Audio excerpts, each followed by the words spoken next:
बहुत समय पहले की बात है। एक नगर में देव शक्ति नामक राजा रहता था। उसके पुत्र के पेट में एक सांप ने अपना डेरा जमा लिया था। पेट में सांप के होने से राजकुमार दिन प्रतिदिन कमज़ोर होता जा रहा था। ये देखकर राजा ने कई प्रसिद्ध वैद्यों से उसका उपचार कराया, लेकिन राजकुमार के स्वास्थ्य में किसी भी तरह का कोई सुधार नहीं आ रहा था। राजकुमार के स्वास्थ्य के कारण राजा हमेशा परेशान रहता था। यह देखकर एक दिन राजकुमार अपने राज्य से दूर दूसरे राज्य में चला गया और मंदिर में भिखारी की तरह रहने लगा। राजकुमार जिस राज्य में जाकर रहने लगा, वहाँ बलि नाम राजा का राज था। उसकी 2 जवान बेटियां थीं। दोनों रोज सुबह अपने पिता का आशीर्वाद लेने जाती थीं। एक सुबह दोनों में से एक बेटी ने राजा के प्रणाम करते हुए कहा, महाराज की जय हो, आपकी कृपा से ही सारा संसार सुखमय है। वहीं दूसरी बेटी ने कहा, महाराज, ईश्वर आपको आपके कर्मों का फल दे। यह सुनकर राजा क्रोधित हो जाता है और मंत्रियों को आदेश देता है, कठोर शब्द बोलने वाली इस लड़की की शादी किसी गरीब लड़के के साथ करा दो, ताकि यह अपने कर्मों का फल स्वयं चख सके। राजा के आदेश के चलते मंत्री मंदिर के पास बैठे भिखारी से उसकी शादी करा देते हैं। वह भिखारी वही राजकुमार था जिसके पेट में सांप ने डेरा जमा रखा था। अब राजकुमारी उसे ही अपना पति मानकर सेवा करने लगी। कुछ ही दिन बाद दोनों ने मंदिर छोड़कर दूसरे देश में यात्रा करने का निर्णय किया, क्योंकि दोनों मंदिर में रहना सही नहीं समझते थे।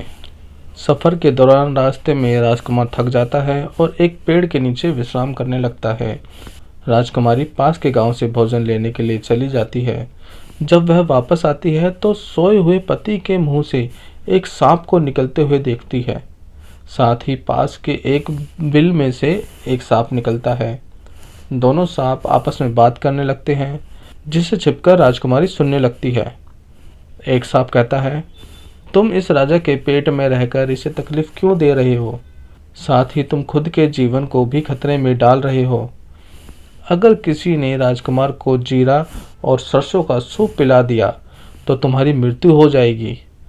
फिर राजकुमार के मुंह से निकला हुआ सांप कहता है, तुम इस बिल में रखे सोने के घड़ों की रक्षा करते हो, जो तुम्हारे किसी काम का नहीं है।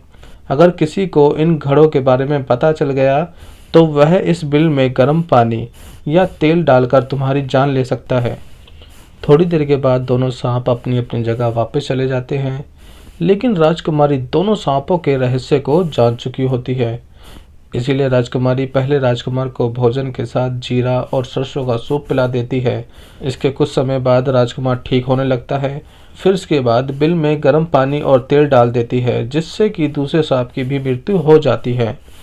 इसके बाद बिल में रखे सोने से भरे घड़ों को वह बाहर निकाल लेती है और दोनों शहर लौट जाते हैं। राजा देवशक्ति अपने बेटे और उसकी पत्नी का धूमधाम से स्वागत करते हैं। इस कहानी से यही सीख मिलती है कि अगर कोई किसी का बुरा सोचता है तो उसका भी बुरा होना तय है। सांप ने राजकुमार का बुरा सोचा तो उल्टा उसका भी बुरा हुआ।